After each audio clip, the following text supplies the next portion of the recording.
boy, oh boy, oh boy. Oh boy. It's a good one, Abe. Oh boy. Take me back to 1998. I gotta say, this is Frame Rate or Rate Frames. First thing I gotta say is we watched this on our movie night. Oh, yeah. People told me you got to see this movie, and they were right. I had to see this movie. In fact, I was like, well, now we have to cover this. But come to our movie nights, Monday night, 6 p.m. PST. Before the next one, though, we're going to talk about 1998's Safe House with one of our favorite people to have on the show, the wonderful, the incomparable Katy Stoll. Welcome, Katy. Hello. Woo. I'm applauding myself. Yeah. Feels weird. I can't remember last time we talked to you for this, at least, because you're one of the few people I talk to in between. So it blends together. Yeah. But I think a big appeal for Abe and us, which we never do, usually, right? Like we'll have a movie and we'll go, whose interest would overlap with that? This time we went, Katy Stoll will hate this. Katy Stoll will hate this? We should show it to Katy and see what, like, how much this makes her go, what is this? That was I definitely went, what is this? I was wondering as I watched it, I was like, what is it about me that was the pick for this one? And now I know. Honestly, it's about movies, about story, and also like what the fuck, and we knew you would hadn't seen it, Yeah, like, no, those are all accurate. We just wanted to enjoy the what the fuck with you. That's really all it was. I appreciate Obviously, it. we'll explain more about what the movie is, because I bet a lot of listeners haven't stumbled upon this gem before. Zero.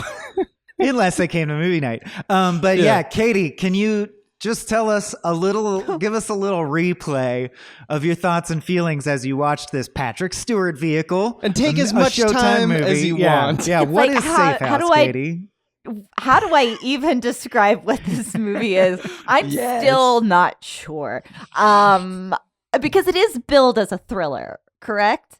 Yes. And Yes. I don't know if you can accurately describe that. I mean, we've got Patrick Stewart, the wonderful Patrick Stewart, playing. At first blush, you're like, okay, he's being tracked. He's an assassin of some sort.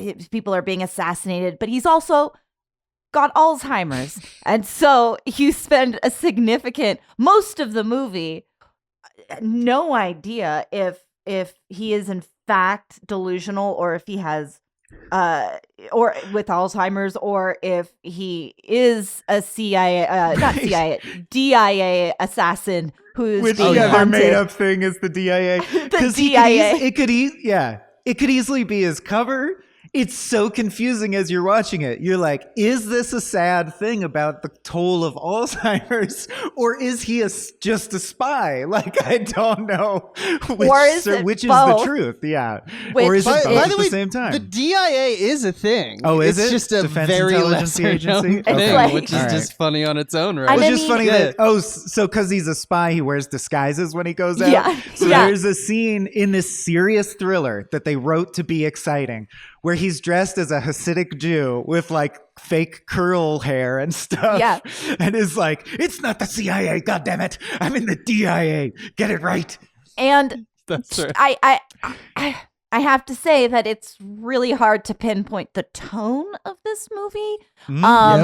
We're like, is this a comedy? Is it a thriller? Is it a tragedy, really, about someone imprisoned in their brain?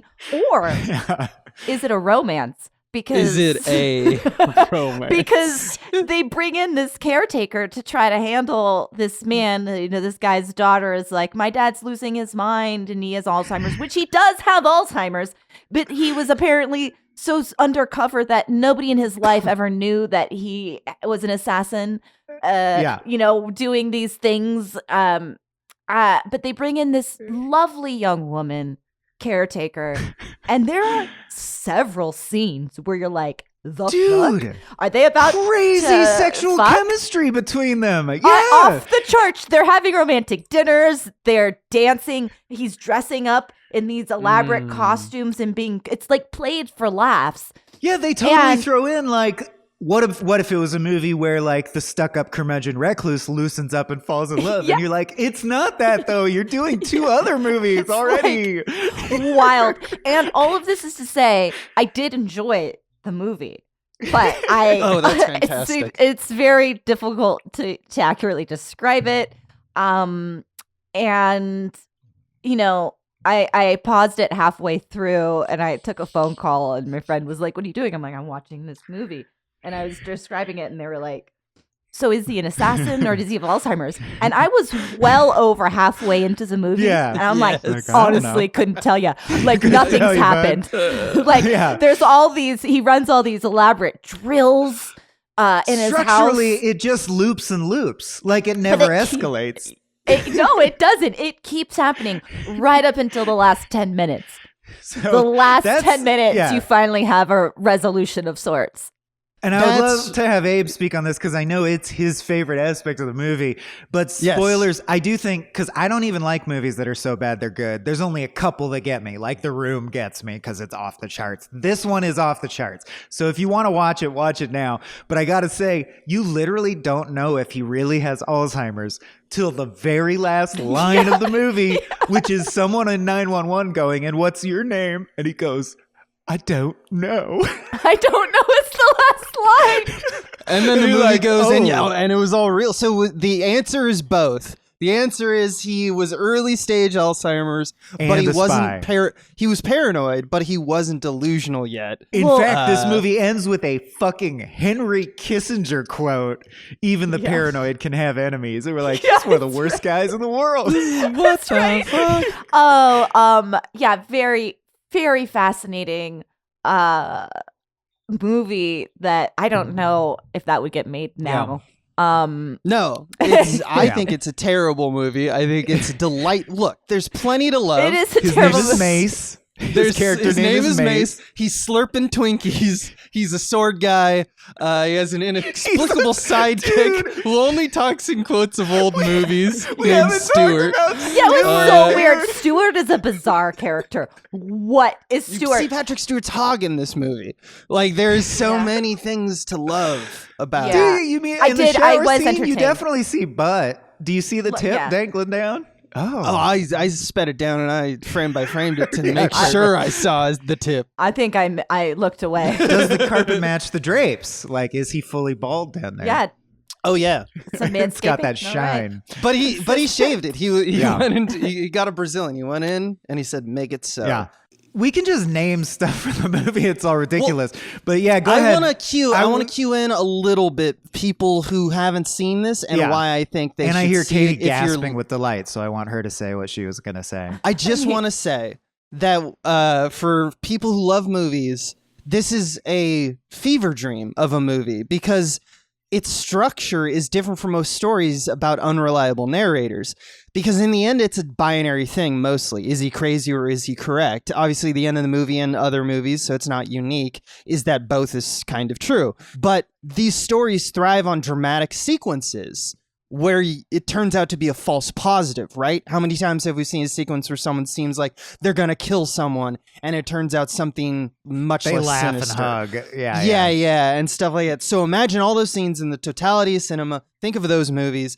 This movie, how many times I went and I actually Four? counted. Is the How many times fake, does it one real? do this to you where you are like, oh shit, something's about to go down. There's a guy with a gun and he's like breaking into the house. Or oh shit, someone's sneaking around and looking at spy shit. They're in on it. Or, oh shit, he's going to launch a nuke apparently. Oh, it's just an email. And then it turns out, oh nope, that's not true. Yeah. This movie does it 8 times. 8. Wow, I can only think of 5 off the top of my head, but I believe It does you. it 8 It times. keeps One of them doing I'm it. counting is the actual like true false positive where Right. Andy, the character, 'Cause it's Boy Who Cried she Wolf. sneaks around. So Yeah, by exactly. the way, this caretaker who got the role because she's an expert at Alzheimer's, she has a PhD in gerontology.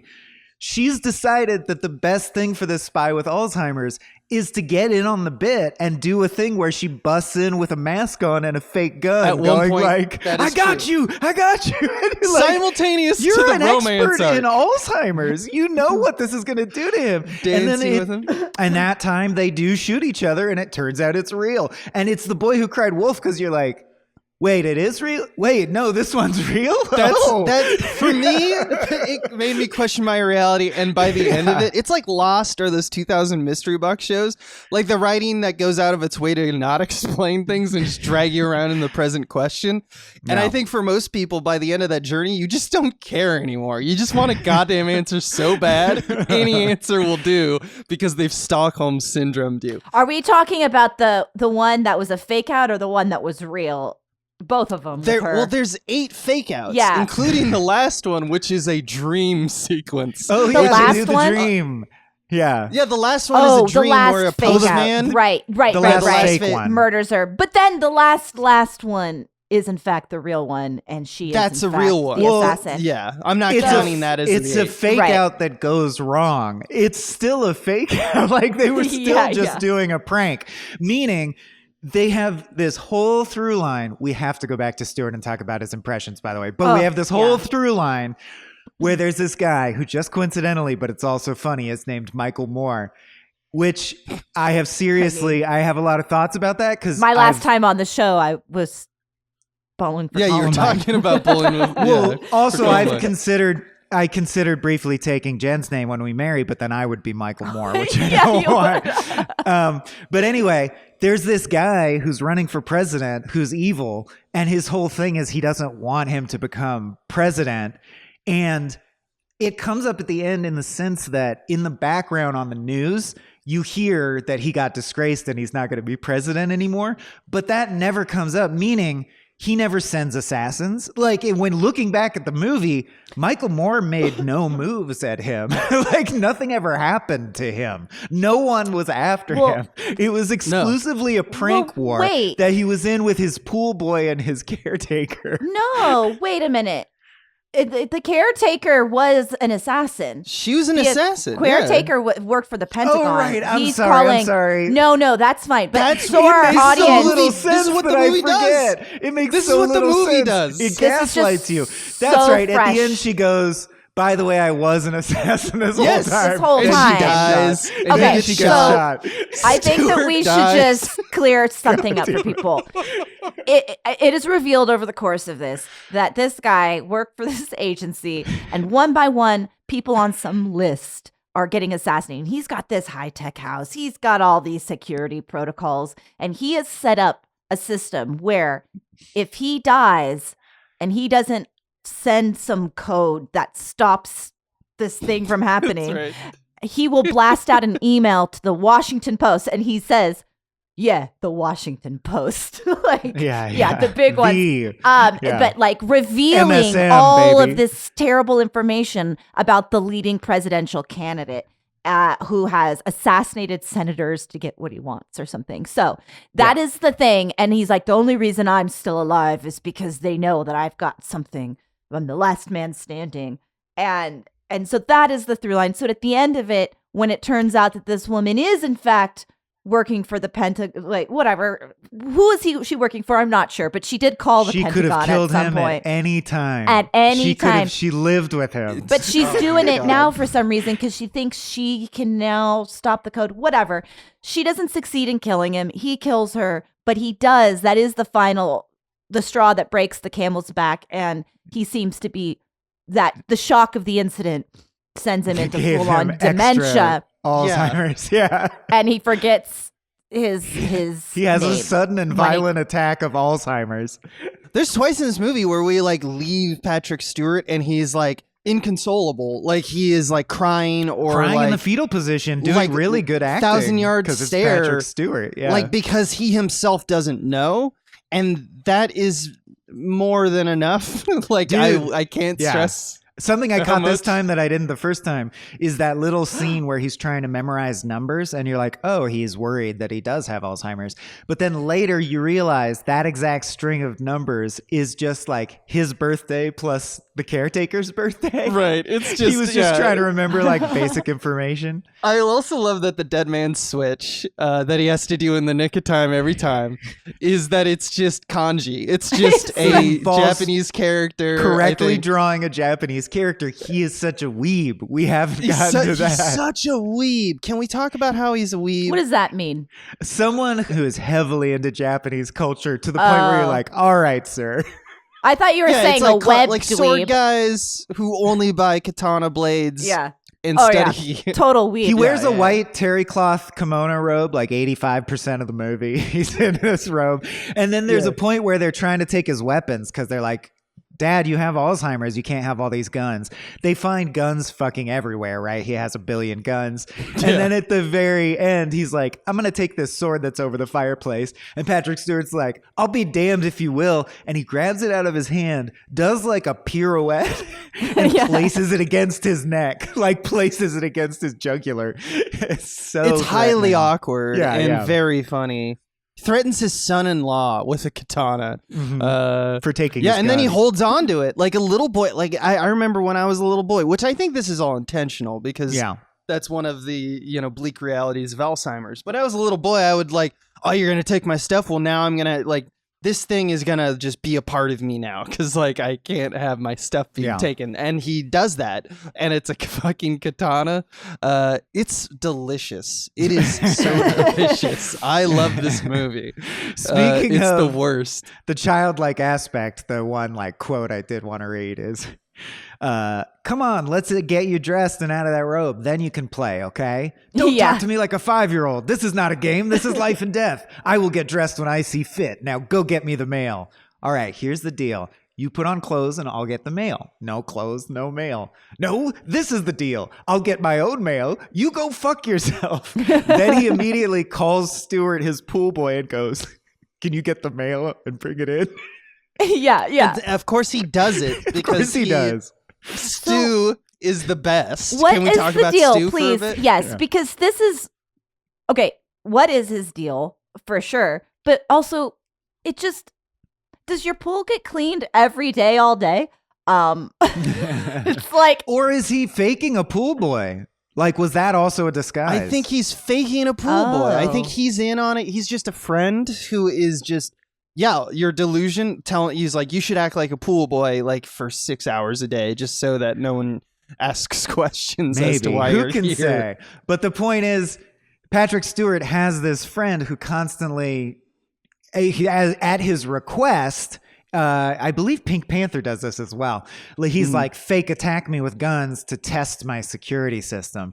And that's what that's what the fake loop is. It's like he does this over and over.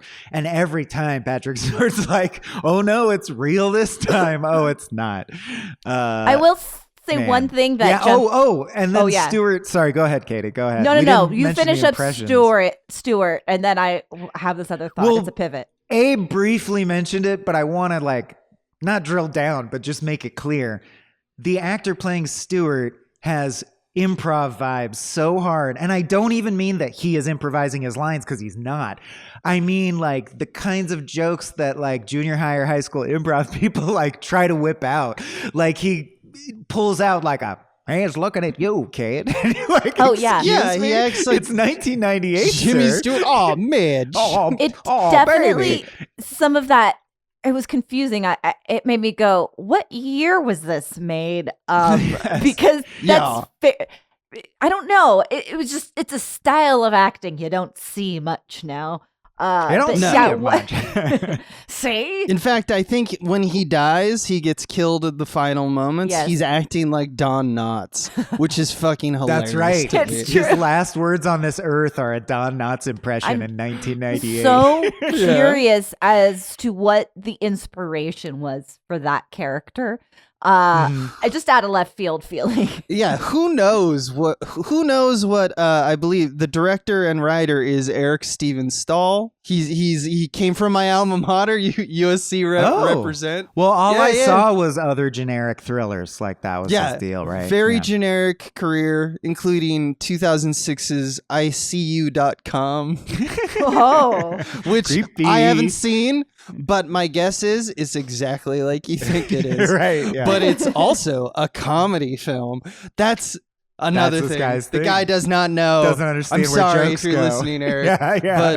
But honestly, man, like it's not that tone. It's not that you have to pick a tone and stay with it. It's more that you build a tone and know when you can break it for maximum effect. And you can't just willy-nilly choose this scene's going to be a comedy and this scene is going to be serious because you want to. For example, he twirls around and points a sword at his stepson. That's funny. Then you cut to him lying in the shower with the shower running on him, sobbing very realistically because of his Alzheimer's. That's sad. But in the shot, the sword floats by in the shower water. That's funny again. Don't do that. Funny again. Don't do that. He's showering with the sword. Well, so this is the other thing I wasn't going to bring up that specifically, but yeah, totally all over the place because the plight of somebody discovering and dealing with Alzheimer's is deeply, profoundly sad. And a worthy thing to explore, but you put it at this madcap backdrop of these weird stakes, and you're just all over the place. But because it is sad, and I kept thinking, like, well, you're seeing all the weapons. His family that doesn't believe him sees all these weapons in the house. They see his security system. They know he's got all this. And at one point, the son-in-law is like, "How did you get all this stuff?" Does it ever occur to you to just, like, maybe ask your father some questions? Like, okay, explain this to me. Because it turns out that he's got this detailed log of why he's afraid, but nobody's actually asking him or giving him. And there's a line about that. They mention that. Like, everyone just assumes I'm crazy or I'm a kid. Nobody's, like, asking me. And it's like, yeah, ask him. Talk to him. He's obviously lucid most of the time. And doing all these wild harebrained things, because a different way to approach this would have been like, okay, he's going through. It's just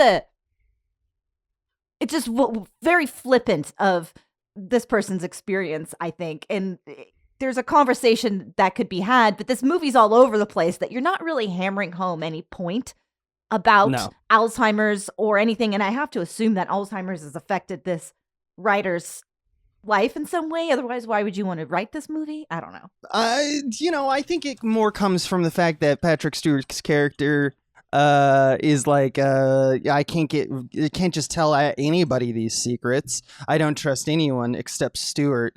I guess so. It's airtight, Katie. It's airtight. It's basically. But like perfect. he's giving some information to his therapist, and they're just like, right. I remember one of the 8 that is not Stewart is a guy comes to the door with a package, and then he goes, "I got to go get a pen," and the postman enters his home. Like without making noise, like sneaks in, which you'd never do. But it turns out it's just to give him a pen. He's like, I had a pen in my pocket. Yeah, which is not something a postman does. They don't do that. Definitely they don't not. Break into your house, more or less, and terrify you. Yeah, so it's stuff like that. Real misses, real schlock. And it just keeps coming, dude. Like we haven't touched on. You said Twinkie sucking, but if you don't watch anything else from this movie, look up the gif of Patrick Stewart sucking the cream out of a Twinkie with chopsticks. So and it says slurping sounds, I believe, if you watch the Amazon version. It's just real. It's perfect. It's just a perfect movie that makes you feel crazy. And that's what I want out of my movies. To the point that it makes me question peace stew, or like I was just wondering, or like if you were presented with something this crazy but it was going to be on HBO or whatever, would you care that the script was bad? Because I'm trying to understand where Patrick Stewart's head could possibly be at when he finishes reading the script and goes, you know what? Yeah. Well, I think that there's a world where Patrick Stewart, if you read this on the page, maybe more of the gravitas of the Alzheimer, maybe that stands out as like, this is a hard-hitting film about Alzheimer and, the family pain. Like maybe there's a world where, you're on set and you think you're making one movie, but it turns out you're making another. I don't know what was going on in Patrick Stewart's career in 1998. I feel like he was thriving. He wouldn't have needed to take this. Would I do this now? Probably. That sounds fun to make a movie, even if it's terrible. But yeah, dude, it was, I believe, a made-for-TV movie, right? You know what? I assumed it didn't even dawn on me the year that it's fully after. Like Star Trek: The Next Generation is in his rear view by 4 years. That feels weird that he would stoop to this, having already been Captain Picard. Oh, it's like a decade wild. after. No, yeah, I know. 89, right? It's 11 years. It started in 87, dude. Lord. It's 11 years 87. after Star Trek premiered. And I'm like, no, you're better than this. You're in green room and stuff. Stop it. I think it's just because the only movies he was getting were Star Trek movies, and he was just hungry for something else. Could totally something be else. that. I think so. Or maybe he thought it was a straight up comedy. I don't know. Let me Maybe. show my Definitely knows range to play the comedy for comedy. There's just so many sure. weird writing. It's so many weird. Like, first of all, as we said, it's weird that she is like 15 years younger than him and his caretaker, and he has Alzheimer's, and there's sexual tension between them. That's weird enough. But the film also leans into it. Like, she gets out of the pool and it does an ass shot. And what's funny to me is he's talking to, I think, the stepson. And he goes like, or someone, maybe it's Stewart. It's Stewart. She looks good in her black Speedo, though. And he goes, it's navy blue. Like, yeah. Take me to the moment where the writer thought that moment was like, needed to happen or was anything. Oh, it's navy blue. Like, I can't understand the thought process. And that's what makes a bad movie that amazing. That one maybe it's too convoluted, but maybe the character is latching on to every specific detail that he can remember as proof that he's not losing it. Or is it that he's interested in her? It's very confusing because he doesn't seem interested in her sometimes and other times very much so. The culmination of it all prior to her revealing that she is in fact a secret agent, they're planning to run away together to another country, and he's got all this money, offshore accounts, blah, blah, blah. There's the dancing in one of the dreams, in a dream sequence where one of those assassination attempts by the pool where they get shot. It's very sexy. It's like they're both in their bathrobes at the pool, and you're like, okay, what were you guys just fucking? Everyone's in their bathrobes all the time. All the time. Yeah. There's just so much that's unexplained. Or like, I love that on that kind of like the romance arc and how it like dismounts and remounts in terms of like going in other directions. We for the next fucking, sequence. am I a senior citizen you're caring for? My favorite one is the dancing sequence, which is very sexy, right? Like you get So that sexy. crazy saxophone They dance music. faster and faster and closer and closer. That night and he ends, says, I love it when you boss me and around. we fade out. And it's like very sexy, and we're like, okay, I guess that's the end of the night. Did they fuck? Cut to the stark night of morning, and Patrick Stewart is in bed, and there's a body next to him, and you're like, oh shit, they straight up fucked. And then he pulls over the covers, And it's Q. And it's Q, and it's his fucking sex doll. It's a look-alike doll he has of himself, right? To hide in the bed in case it gets assassinated. Right, yeah. And he sleeps in the closet like fucking Harry Potter. Like he exclusively sleeps on the closet floor out of safety. So it's like, it's again a false positive in the romance arc. This movie will not stop. It needs to be stopped. It needs to trick you. It needs to be This stopped. movie's like, I will gaslight you until I will you don't know gaslight what's you. going on. Nothing is real. Nothing is real, yeah. Do you think this is a situation where, okay, I'm of two minds. We all know that studios can note a movie to death, like add this and make it convoluted, Or is this an Yeah. example of a studio not doing that and letting the Yeah. writer just do Like, is whatever Eric the fuck? Stoll just a visionary madman? Right. Yeah, yeah. Is this the moment when studios were like, you know what, we need to be more involved here and rein creators in? Yeah. When he's in the back seat of the car going anywhere, he uses a periscope. That's the other thing is this Eric Stoll or whatever the whole team was behind it, to do spy stuff or to make him seem like a quote unquote cool spy, they just went to Sharper Image and bought everything. Like, it's not really cool. It's dorky spy stuff. It's like the shit you would get as a kid where you like dust for prints and he has a fake little periscope that's just cardboard and 2 mirrors.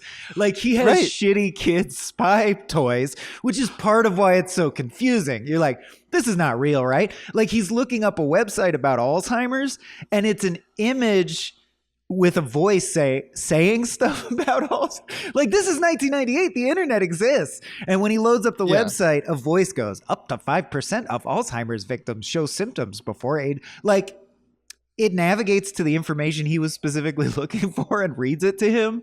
It's bizarre. That might just be 1998 inexplicable tech, just because they don't know. Oh, it is. It's It fun is. to But look I at mean, the it's up there with 98 tech. hackers where I wish I could show people the image right now. It makes no watching sense. it in 2024, it's like you're just unsure of Like, what that it is feels not like how is computers work. on the day they're asking, okay, what's the scene about and why does this scene exist? And it's like, well, we want to make the audience feel like they're unsure of whether or not he has Alzheimer's or he's a spy.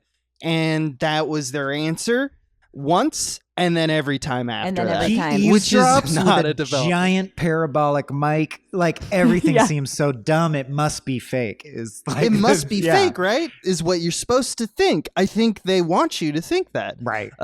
So that when they reveal, I guess, at the end, it's not fake, You're go, supposed to go, whoa. Yeah. wow. And And that's... It just seemed really Yeah. clear to me that it couldn't be fake because he had so much, like, he's obviously highly skilled at. I guess he runs All around the of it. yard shooting at gophers in the That's ground. another thing. Yeah. It's Los Angeles. Are you allowed to just fire off round after round after round after round after round in your Bel Air neighborhood or wherever the Yeah, heck he he hangs is? out in his yard in Bel Air just firing guns off all day. all Nothing all happens. day, and the cops Oh. never show up. Oh, talk about, or like, we haven't touched on the Mrs. The car? Doubtfire montage when they're job interviewing who could be his caretaker. Oh, yeah. Oh, yes. And that Oh, also please. shows like a deep misunderstanding of what dialogue is or how humans work. Like, the types that they have as quote unquote like jokes. But Yeah. so there's they cut to a guy who's auditioning to be, they don't understand tropes or types. Like, they're just specifically weird guys. They cut to a guy in a bow tie who's auditioning to be his Alzheimer's caretaker. And he says something along the lines of like, oh, I found it. Actually, my specialty is guidance and delivery systems. But since the mass layoffs, That's I'm so looking for random. something more dynamically stable, a vector. And you're like, that doesn't plug into what we're doing here. No, We're that's a supposed to be different hiring a montage. caretaker. Yeah, that Like, felt what- like a missed like, I don't opportunity for more pertinent jokes. I guess if this is a comedy. Right? If this is a comedy. It's not how... Yeah. Right. Bruh. If this is Mrs. Doubtfire, which it's trying to be in that moment. Yeah. Yeah. That's wild. That whole sequence is wild. And I also want to. All of this, I did enjoy this movie for some reason. Like I led with, Mhm. and Patrick Stewart is a phenomenal actor, running the gamut of comedy and tragedy and thriller somehow. But like, it really did affect me. The moments where he is afraid and scared and thinking that he's losing his mind, that did affect me. I guess that's kind of why I'm like, I really wanted this movie to figure out what the fuck it was saying. Exactly. Like, because there is a message here to be given. And like, in theory, he could have not been losing his mind. It could have just been the stress of the situation in theory, but they just were so sloppy about it that it was Well, not. Yeah. There's so And oh my many God. Just for- ways to approach. Better ways I to feel approach like Just for this. context, Go ahead. I want to bring up that the same year that they shot this, I assume 97 because it came out in 98, he was also in Washington, D.C., at the Shakespeare Theater Company being Othello. Yeah. You know, like this is what Patrick Stewart was doing at the time. Right. And then I guess in his, nights and weekends. Over a couple weeks, he shot this shit. Yeah. So it's like, but that's the other thing is like all great bad movies that truly make it to the level of being genuinely engaging and entertaining the whole time. He's trying as hard as he can. Like it wouldn't work if he's doing good acting. And it's so not. It doesn't deserve it at all. No. I wanted to mention the one thing that did seem like an intentional joke that did make me laugh. And I feel like Abe could guess it if I gave him long enough, but it's when Stewart does the Bogey impression. And he goes, "Come on, it's Bogey." And and Patrick Stewart goes, "Picard. No, it's not." that's the one. His delivery is amazing on that. "It's Bogey." "No, it's not." No, it's not. You fucking insane person. Monster. Yeah. Why do I surround myself with idiots? Well, Stewart is straight up an abusive caretaker. Like the state would intercede. He's like fucking with an old man with Alzheimer's. He's just a friend. I think that's the problem. Yeah. Is you can't like call the state on a friend because they suck so bad. Dude, when she reveals she's a spy, she comes in a towel. Why did she again. want to assassinate him in a towel? She comes in a towel and says, "Looking for this," and points an Uzi at him. He wasn't looking for that. What does that mean? Yeah, no. It's great. He didn't suspect her at all. He did in that last moment because he went through her purse and got the phone. Before, right. And he finds this phone in her purse, a giant phone, by the way. That's not like that. He has to paw. He has to like paw around for a while. If she was always carrying that, I feel like it would have revealed itself. Regardless, he finds this giant phone and just does like the last number dialed. And it's like, "You've reached the Pentagon." Yeah, he redials and reaches the Pentagon's automated phone tree. The least for spies. stakes you could possibly. Are you an assassin in the field? Press 1. "Hello, spy. Thanks for checking in. You go be evil." Yeah. He's like, "Oh shit, I'm putting this together now in my brain." And to bring this back to I don't know. My podcasts are news related, so it is interesting, mildly. Interesting is a strong word, but this is set against the backdrop of an election of which we are currently going through one, and we have to do what this person can't be president. He's a madman and all these crimes and whatever. And it's interesting how so it happens. The key does not. The passcode is not entered, and so the stuff got sent off to the publications, and this guy has been outed as a monster, and that's all it takes to bring him down. And I'm like, that doesn't work in this day and age, man. Like, you can't. No, that's no, it's so tame. Like he could have exposed it and let it blow over the scandal that they picked. Yeah, easily. Yeah. I also forgot that there's so much in the moment, the twist moment, because he called and the Pentagon answered, but then he asks if the government sent her and she says, no, she's just doing it for the money. And he says, oh, you're freelance? So she doesn't work for the Pentagon. Yeah, I think she's a merc. It's like... Yeah, exactly. I think it's just this politician using their ties to, and then as like we said, Black Ops and I cannot stress enough, the Millennium Falcon moment, meaning like the reason he gets the drop on her and is able to live and kill her, is that Stewart comes in and goes, Andy, I thought we stopped doing drills. And she goes, this isn't a drill. And then the gunfight happens.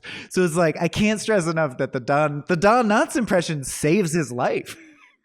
Like that's why he lives. Yeah. It's because of his stupid friend. And if you look close, he blocks a shot with a frying pan, which is awesome. Awesome. He blocks her shot because he's in a towel too, of course, even though it's nighttime.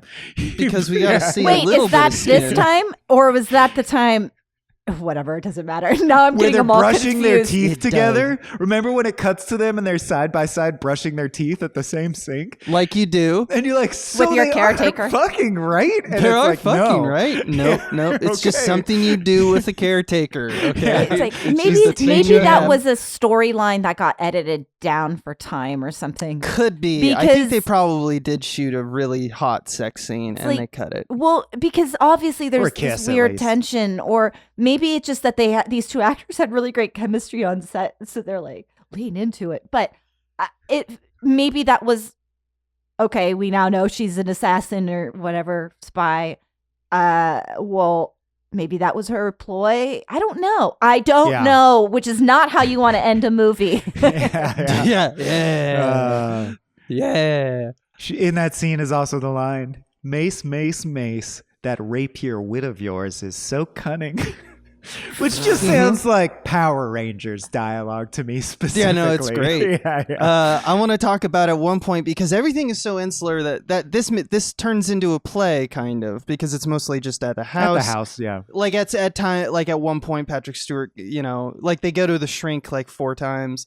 This would be fun to put up as a play.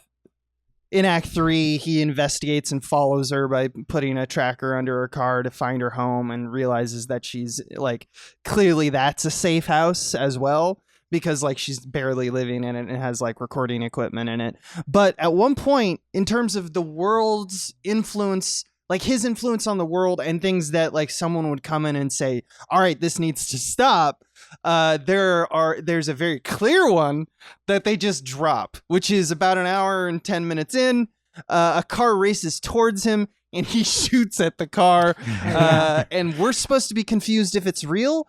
It does seem pretty clear. They never resolve it. They never say who is in that car. Yes, they do. It's It's the their neighbors. It's neighbors. their neighbors. Oh, it's the neighbor. It's the neighbor, right. and that's They were just the last driving around. straw It's kind just of their- thing. yeah. But ultimately, there's no consequences No, to the fact that he's shooting the car. again, no cops showing up. These things would be taken from him now. Right, All of right. his weapons. I think that they were. That was prompting. It's hard to follow. There are several points where the daughter and son-in-law, in hushed voices, discuss committing him or Right. getting power of attorney, That but it's- it doesn't actually right. happen.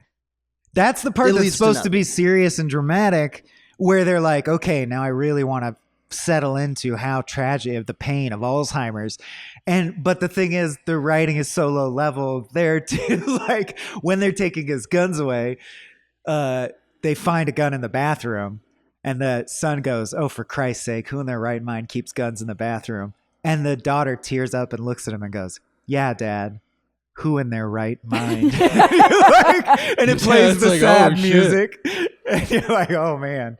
Yeah. I Someone's love being that the reveal hunted. is just at the end that they missed one. Like it also means that the taking yeah, away he of the has a guns gun. didn't matter. They missed he one. kept Yeah, he his has a katana, gun. and then later there's a hidden gun that he remembers that When he he needs a put gun. under the sink. Yeah, he's like, oh, I so have we another still one. have that Yeah. Chekhov's. You know that Also- famous Act 2 Chekhov's gun. I don't know if you guys are the same, but if I was looking for guns of someone who hides guns, under the sink is like top 5 places. Sure, To look yeah. It's immediately. pretty. Yeah. It's a pretty generic one. There's not a lot of places a gun can hide. Yeah. But yeah. So nothing really matters in terms of consequence, which is why they can put you on this train of gaslighting where time and time again, you're like, wait, was it real? Oh, no, Yeah. it wasn't real. So I guess it's not real. Actually, the way they established that he shot the neighbor is she says, I forget their name, but it's like the Jenkins. She goes, you ruined the Jenkins bar mitzvah Yeah.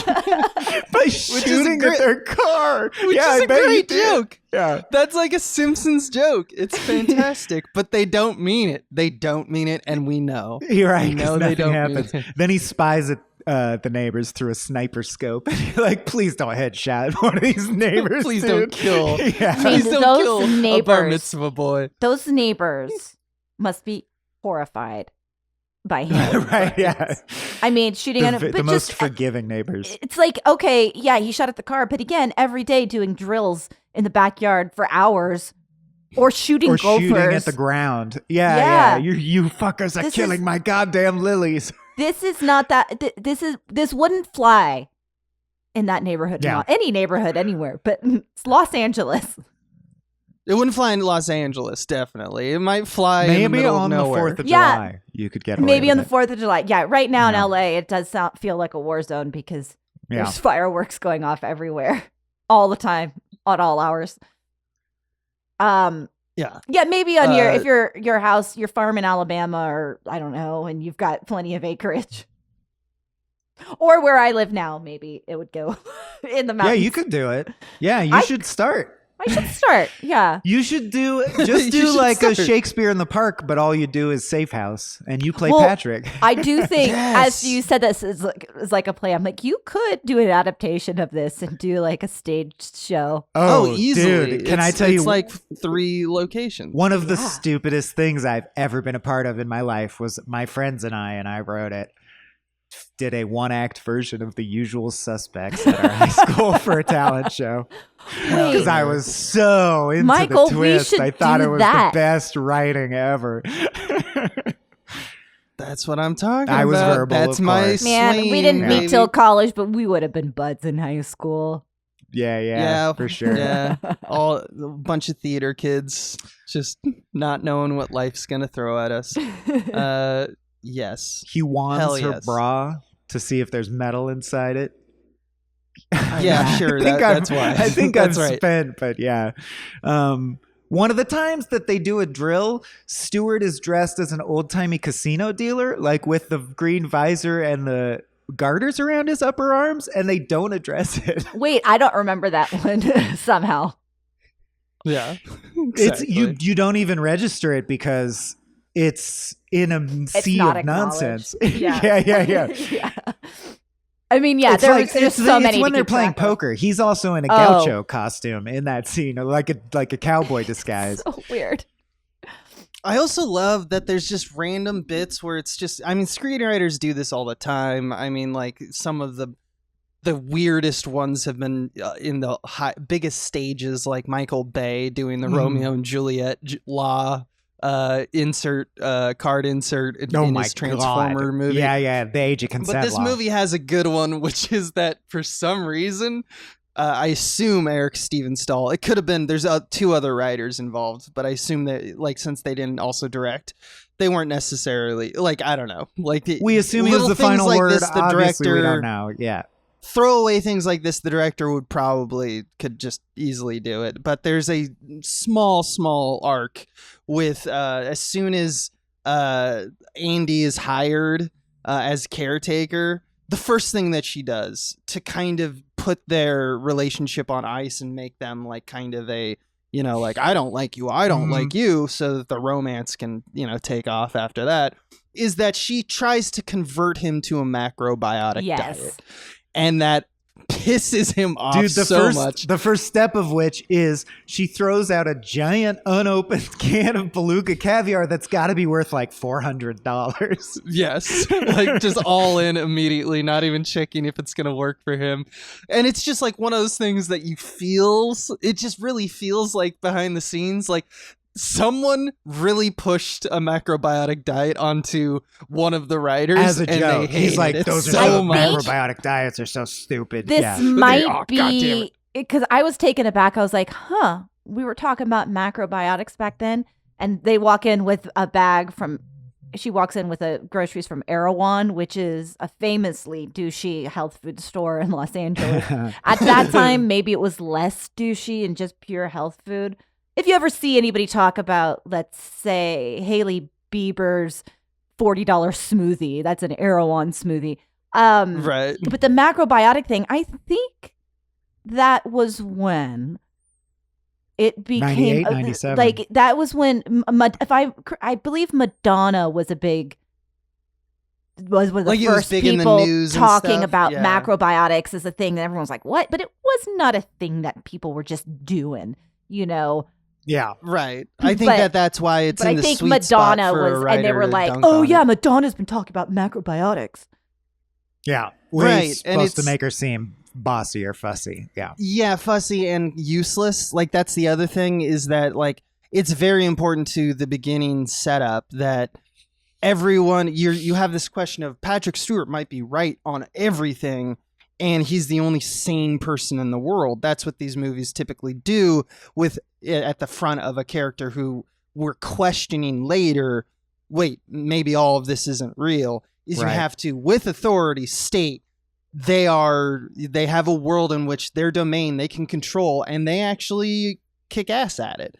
Right. And this is one of the bits where they do like the the person who was hired, who, by the way, I don't know how, I mean, I guess if you're a merc, you can fake being a caretaker, but there's just no real background checks and stuff. I don't know, maybe. But he did. It's high enough. He did a dig into her on his own time, and he really came up with nothing. So he came up with nothing, and for all his security and paranoia, he couldn't find out that she has no records or whatever.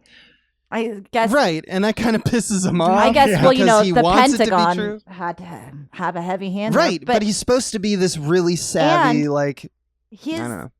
He has spent a fortune on his compound, wiring it and doing all the video surveillance and all the weapons and all of the things. Well, each one of those.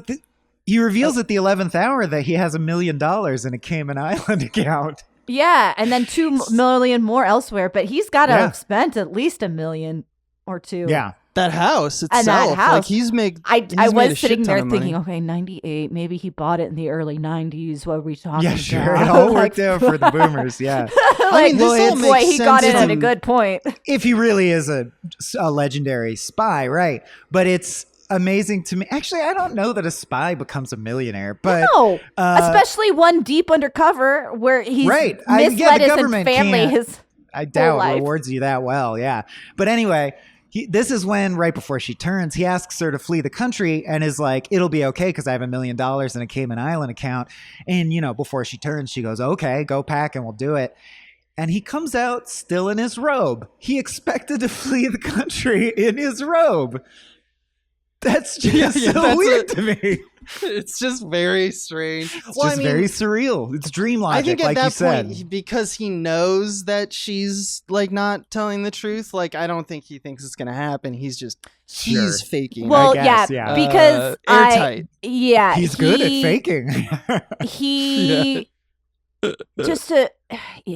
as I just saw it last night, he has his suspicions, I guess. The night before they're going to leave, he comes out in the middle of the night. Oh, he has his terrible dream, and he checks on her, and he sees that she's trying to get into his security system or something. I don't know. She's trying to trying to break into his room, his secret room. Secret, and then that starts him. It's so weird. That's when he knows something's up. Yeah. 50% of the plot happens in the last 5 minutes of him. That's right. And I love in his dream the way the guy kills him. He sees the mailman that he met that day with the pen. And he goes, "Wait, don't you?" And he pulls a gun and goes, "Work for the post office?" "Not really." And guns him down. Not really. Not really. Yeah. Well, yeah, that's in his head. That's a dream. Yeah. That's the but dream. yeah, still, it's a great line. It's a great line. Yeah.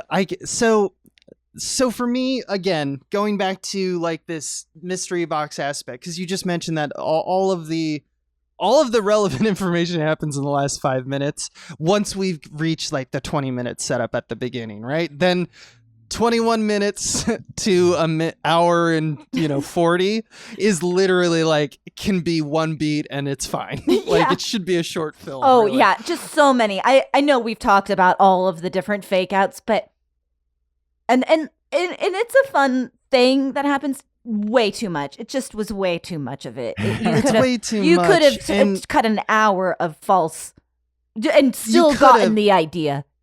You would have obviously lost all the great stuff, all of the slurping Twinkies and such. But here's real character development.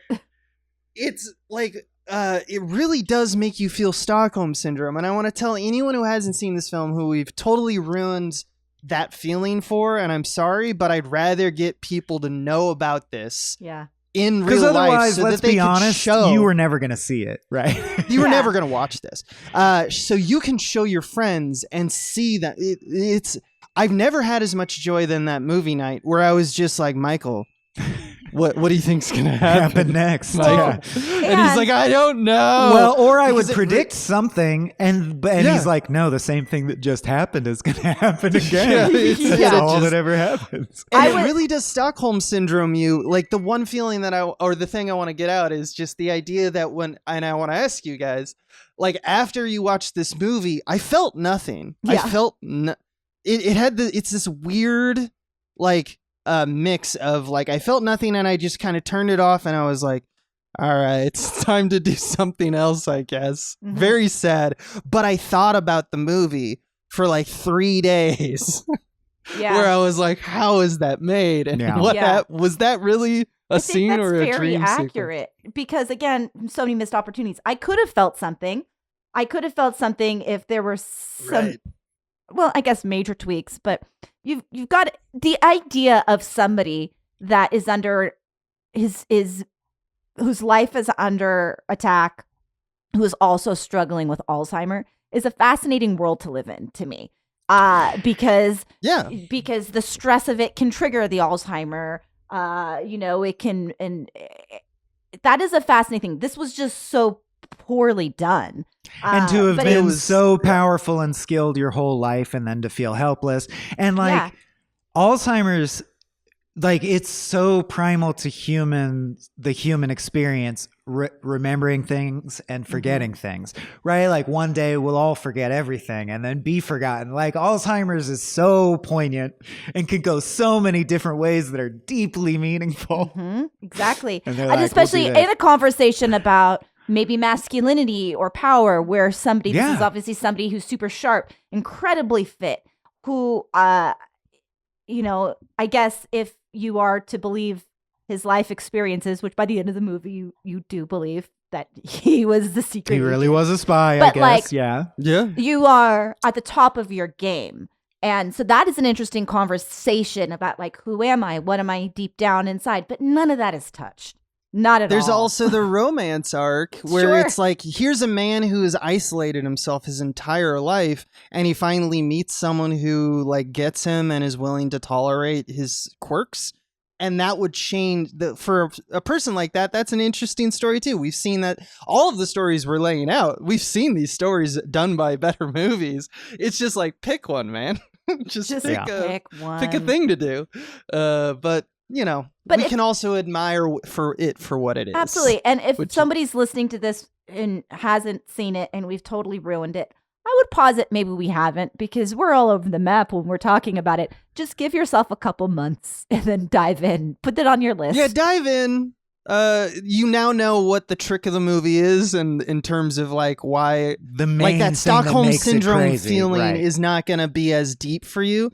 But I'll tell you, you'll still feel it. And then more importantly, I think for everyone out there, go show your friends. We've placed and Excalibur. Enjoy the chaos. Right. We've just put Excalibur in your hands. That's what we've done. You have no clue. You are going to be the coolest person at the party now. Especially because everyone will be like, fuck you. If you're like me and you're a TNG fan at all, it's like a profound revelation. Yeah, to see Patrick Stewart doing this is truly one of God's greatest On creations. the ground of his kitchen, holding a frying pan that he just blocked a shot with, naked except for a robe, trying as hard as he can to display both, I just killed someone and I'm bewildered because I have dementia. Yep. I don't know what's going on. Yeah. It's great. It's great. It's great. I'm spent. How about you guys? Any last comments, Katie, on the movie Safe House from 1998? Thank you guys so much for thinking of me for this one. Thank you. We love you. You're good friends. You know movies really well. Yeah. Respect your taste. And we were just like, we got to do this to our friend Katie. She's going to hate us. Yeah. For a little bit, but we know it's going to be fine. You can either leave this or cut it, but I know Michael's coming to Los Angeles soon, and all of you guys are going to be hanging out, and I just got home from Los Angeles. and will not be hanging out with you. So this is Oh, a second best. I was of wondering. thing. I know you're far, but I yeah. know, But I came to your house.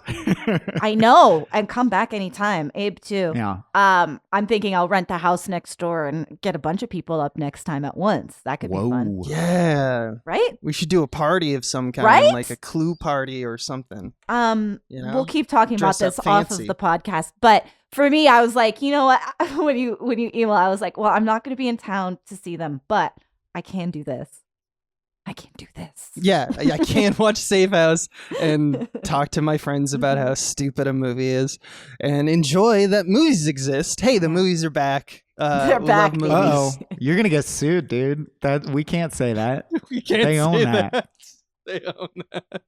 Yeah, so also, and yeah, they come to Monday night movie nights. You have to be on Discord, which does need that you have to sign up. But it used to be that there's a- you had to patronize us. Now it's free. Feel No, free to you come can just on join. in. Yeah. You can check it or email us at allthesmallbeans at gmail.com and we'll get you a link. But yeah, it's on our Patreon and all that. And we do it on Mondays at Pacific Standard Time, 6 p.m. We usually just watch one movie, but we're always showing like movies you've never really probably seen because they're hidden gems or whatnot, or older movies, or we'll watch stuff like this that is just like, what the fuck is this? So it's just it's as eclectic as we are, and we invite you to join. We have a small community there that is just, I hope it seems like they're enjoying the shit out of it. They're fucking weirdos in chat, but yeah, it's a whole bunch of fun. And we love doing it. So check that out. That's just another advantage to being a Small Beans friend. How can we find you, Katie? Or what's going on in the life of you? What's going on with us? Well, you can find me and Cody Johnston over at Some More News. We got our YouTube channel. We got our podcast. And one thing we're doing now, finally, is filming the podcast, editing them, putting them on the channel. And I resisted it for a long time. I know. But it's really expands because some people apparently don't like to listen to podcasts on the podcast feed. They genuinely prefer YouTube. We have a non-negligible amount of people listening by watching it on YouTube, but we don't film ourselves. It's just a screen cap. No. I think there will you'll never be able to replace like people like seeing the person and getting the nuance of how they speak. And it's just more. It's just another level. Of I'm blown connection. away by. There's so many people that keep commenting like, "Finally, I've been wanting to listen, but I won't. I just won't go to the podcast feed."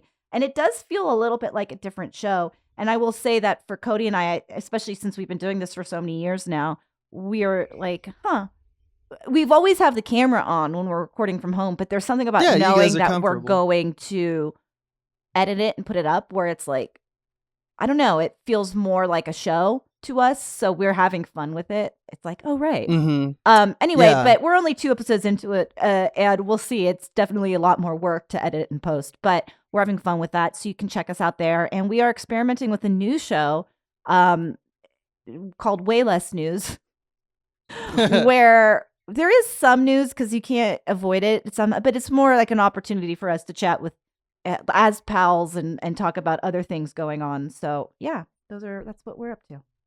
That's fantastic. As we talk about, Mike and I have talked about for both of you guys for years. It's just wonderful to see your star shining, and we love you.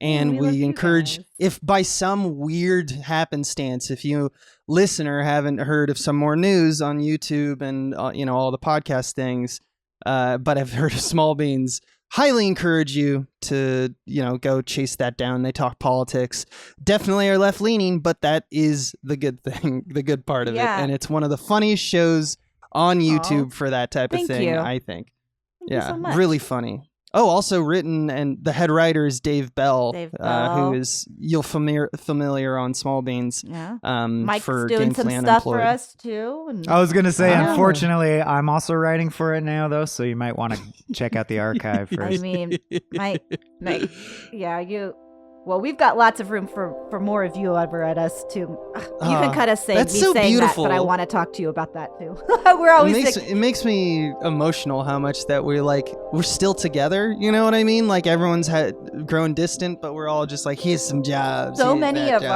we've got lots of people that we know from Cracked working with us. That's our home it base. makes me smile, man. Yeah.